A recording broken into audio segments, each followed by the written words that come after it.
G'day everybody, how you going today? It is so good to see you. I do hope that you are super well. Well, whilst we wait for the 85mm 1.2 to ship, I'm going to put out a couple more videos so you can see more about this astonishing lens. Today is going to be a quick video. We are going to try it on all of my Z cameras, plus what seems a few extras, to see what the 85mm looks like on all of these cameras. Now obviously the Z9 might be the first place that you can start, but it works on all of them. So let's get into it. The 85mm Z camera body try on.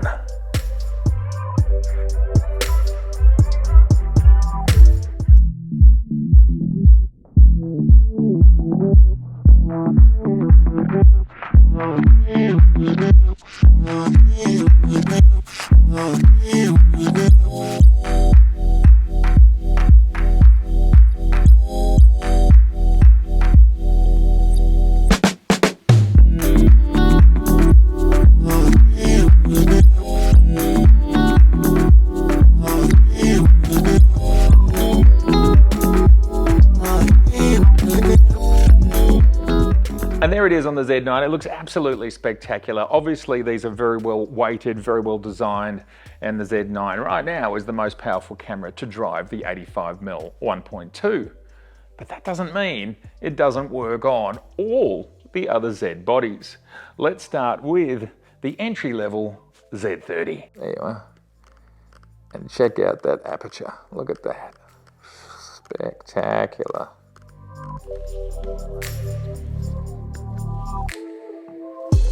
Alrighty, well here we have the entry-level Z. This is the Nikon Z30, and well, it doesn't have an EVF, but that doesn't mean it's not good at all sorts of things. You can check out my video about this camera right here. More to come soon about the Z30. It's light, it's small, but it packs a lot of punch. And of course you get access to the Z glass along with the Z color science. And it's USB operable and can be used as a webcam, let alone being perfect for, well, things like selfies. Now, you might not do a selfie with this lens here because it's 127.5 mils once you take into account the crop. Field of view equivalent, of course. But other lenses? Yeah, like the 35 1.2 that's on the roadmap. Well, look, we don't know it's a 35 1.2, but it is on the same line as the 50mm 1.2 and the 85 1.2. All right, let's pop this on here now. I mean, you know, like, it's kind of crazy, but interestingly, that actually works. And that's just testament to Nikon's ergonomics, that their absolutely smallest, most compact camera still works, still fine, still fits. You can still get your hand in there. I like it. Now let's see how, oops. Of course, it doesn't have an EVF, so let's just, I don't even know what the firmware situation is, but touch to focus, that is focusing very nicely between the camera we're shooting on. There is the 85mm 1.2S on the Z30. Who would have thought? But there it is. And next we're gonna do the ZFC. Now, this is the Stealth Edition that I am borrowing from Nikon just for a short while. But as we can see, they look very nice together. Fabulous. So good. I like this view. This is a good view.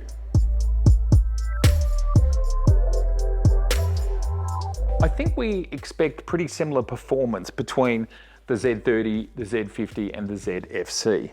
But this is just to see what it looks like. And the fact that I can show you that it does actually work. And if you're interested, we're actually shooting on a Z6 for the master camera, and we're shooting on my ZFC for the B-roll, the close-up, on the 105 macro.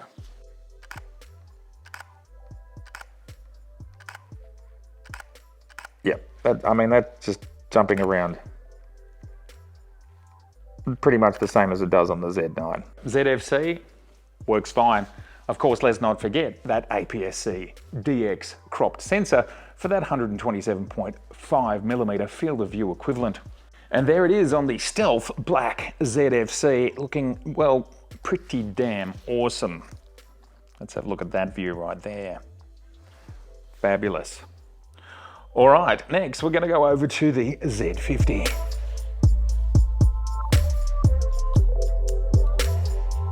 just a reminder that this is an APS-C camera. We can see it right there. Let's pop it on the 85 1.2 S. Yes.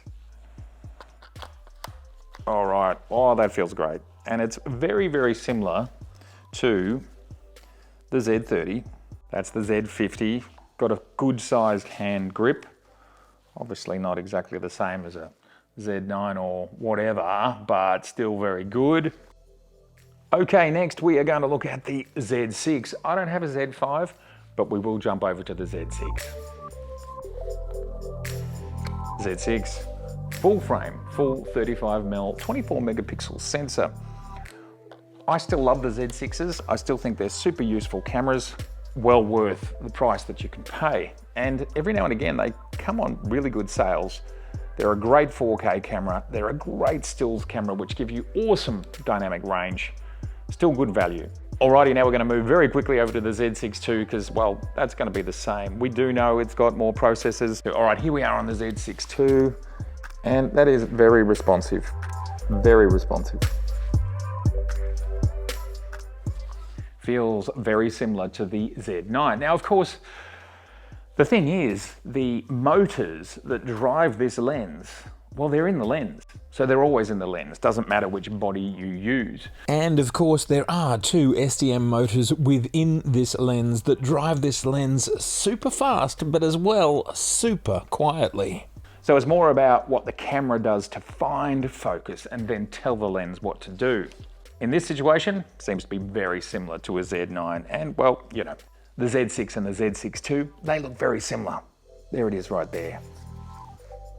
All right, next we're going to go over to the Z7.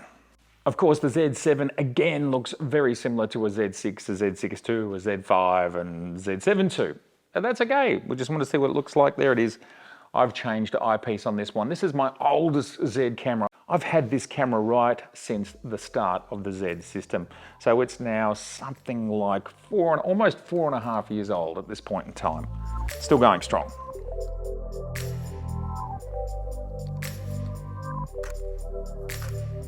Well, that is ridiculous.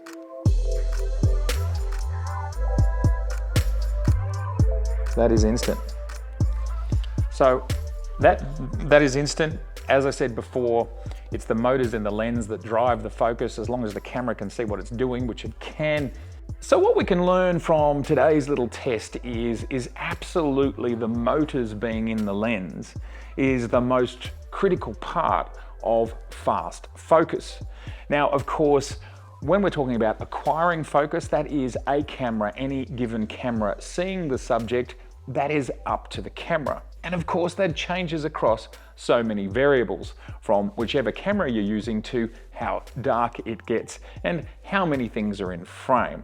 There are so many variables. But what I can tell you right now is this is working absolutely fantastically across the whole Z line, and it does not matter that this is a 1.2 lens and there is a lot of glass on the move here, because the lens is doing the heavy lifting and the camera just has to find focus. We do think that there are more Z cameras coming this year, and of course we would hope to see more XPEED 7 cameras coming this year. And thus, I would have expected absolutely nothing different from this lens and this system.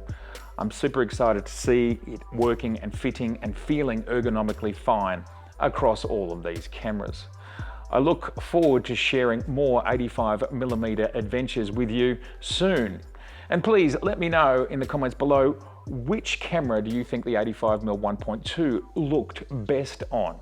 Or just simply all of them. It's been so good to see you. If this is your first time here, I would love to see you again. So please do subscribe, please share, and please like. All right, bye for now.